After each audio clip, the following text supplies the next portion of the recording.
Major general, पहले भी sir मैंने आपसे कई बार यह सवाल पूछा और आपने हमेशा कहा कि इन राजनीतिज्ञों को करने दो, इंडियन आर्मी को लिमिटेड समय दे दो, इनको हम चखा देंगे कि क्या है असलियत।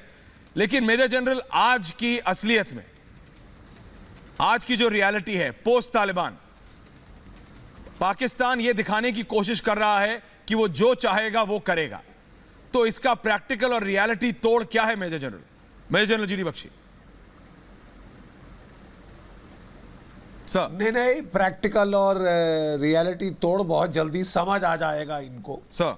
मैं कहना, सबसे पहले तो मैं जो आज हमारे जवान, हमारे पंजाब सिख रेजिमेंट के जवान शहीद हुए हैं सर, एक जेसीओ और 4 जवान, मैं उनको अपनी श्रद्धांजलि देना चाहता हूं।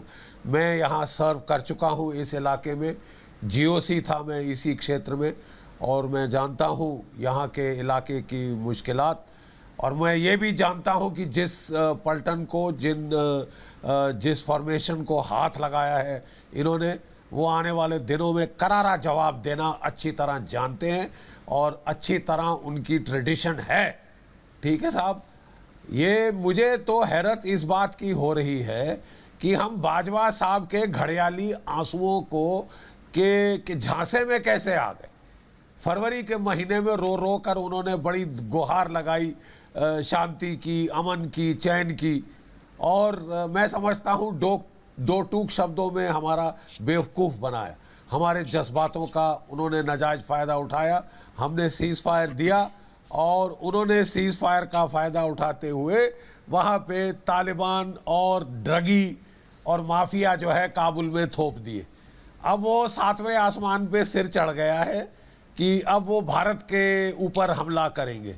तो साहब, आप पहले थोड़ा सोच समझ लीजिए कि आप हाथ कहाँ दे रहे हैं। अफ़गानिस्तान में और भारतवर्ष में क्या फ़र्क है आपको पता चल जाएगा आने वाले दिनों में। ज़्यादा मैं बखान नहीं करूँगा, बातें हम कम करते हैं, फ़ौज को काम करने की आदत ज़्यादा है। अब आने वाले दिनों में आप लोग देखेंगे कि आपको क्या मुआवजा भुगतना पड़ता है इसके लिए। उसकी बात हम नहीं करेंगे, हम करके दिखाएंगे। हमारे प्रधानमंत्री जी ने आपको चेता दिया था कि हम घर में घुस के मारेंगे। अब ये वो भारत नहीं है जो कि चुपचाप चीज़ें सहेगा। ठीक है साहब, 30 साल हमने सह लिया बहुत।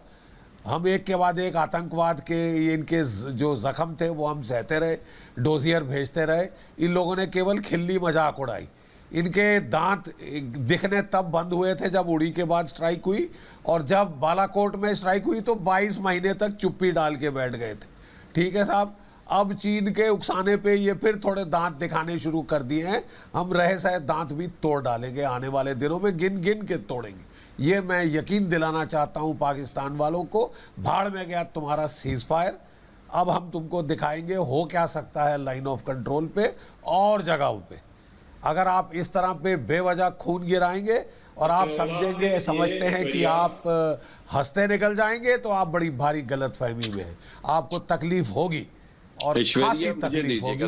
ये आप आज गिठान बांध के, ये आप बिल्कुल ठान के रख लीजिए, आपको अच्छी खासी तकलीफ होगी। अब इंजीनियर, मैं रोमियो फोर्स के पुराने जर्नल की हैसियत से कह रहा हूं, जहां पे आपने हाथ बढ़ाया है आज।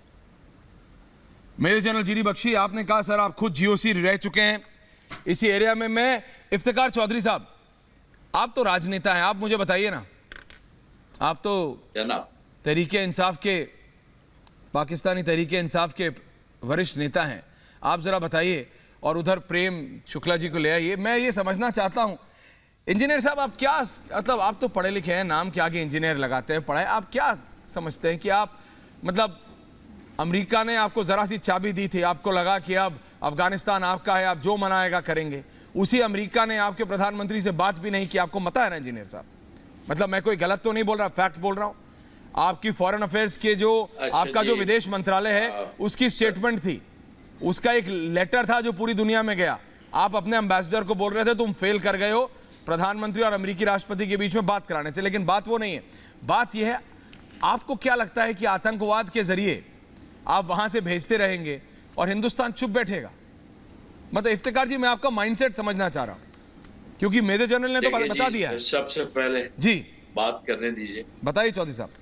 मेजर जनरल साहब की भी मैंने बात सुनी है जी और मेजर जनरल साहब तो आपको पता है कि मैं इनको एक चला हुआ कारतूस समझता हूँ। ये बस ऐसे ही बड़बोले से मेजर चले हुए कारतूस को जिसको आपने बोलने की हिम्मत की है उसमें अभी भी इतनी जान है कि एक बार जोर से बोल दिया। डेली का खर्चा आपसे चौधरी साहब जिसको आपने बोला है ना, ये मेजर जनरल को लाइए जरा प्लीज। मेजर जनरल देखें, अगर चौधरी साहब भारत जिसको आपने ये बोलने की हिम्मत की है, अगर एक बार जोर से गरज दिए ना तकलीफ होती तो है, आपको दिक्कत हो जाएगी इतने किलोमीटर दूर बैठे हुए। सच बता रहा हूँ। देखिए आपकी उम्र बड़ी है, मैं कुछ ज्यादा नहीं बोलना चाहता लेकिन सच बोल रहा हूँ। मेरे सामने फिर एक दफा देखिए दिक्कत क्या है चौधरी साहब, मैंने आपसे राजनेता की तरह आपको इज्जत देते हुए पूछा। आपको इज्जत राज नहीं आती तो मैं क्या करूं, आप मुझे बताएं। आप बात सुनते नहीं है। मैं सुन रहा हूं। मैंने आपसे पॉलिटिकली सभ्य तरीके से पूछा, आपने मेजर जनरल और भैया अब भिखमंगों के देश से आप इज्जत से बात करेंगे तो भिखमंगे कहाँ समझेंगे? प्रेम शुक्ला जी ठीक बोल रहे हैं। आपके लिए प्रेम शुक्ला आप ठीक है। गधा बहुल आपके लिए प्रेम शुक्ला ठीक है। सम्मान करने का कोई औचित्य नहीं है। आ चुका है, इसको तजुर्बा ये किया है, ये इसको दुनिया कोई में शर्म कटोरा आया है। लेके भीख का मांगने वाले कैसे बात भिखमंगे, करनी है?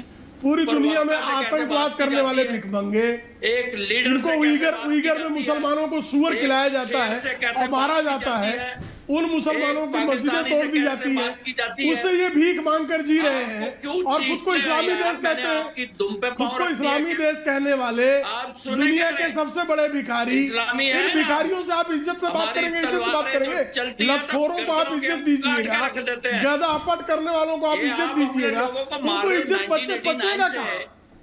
2021 इफ्तिकार चौधरी साहब, इफ्तिकार चौधरी जी, राजा फैजल अहमद खान साहब आ रहे हैं। आप भी खिलाएंगे तो इफ्तिकार आपका चौधरी, हाजमा खराब हो जाएगा। इंजीनियर इफ्तिकार चौधरी जी, मैं आपसे एक पॉलिटिकल एक सवाल पूछ रहा हूं, आपको समझ आता है ये पूंछ पे किसने किसकी पैर रखा है? इफ्तिकार साहब समझ आ गया था जब आपके एयर स्पेस में घुस के मारा था, आपको समझ नहीं आया था।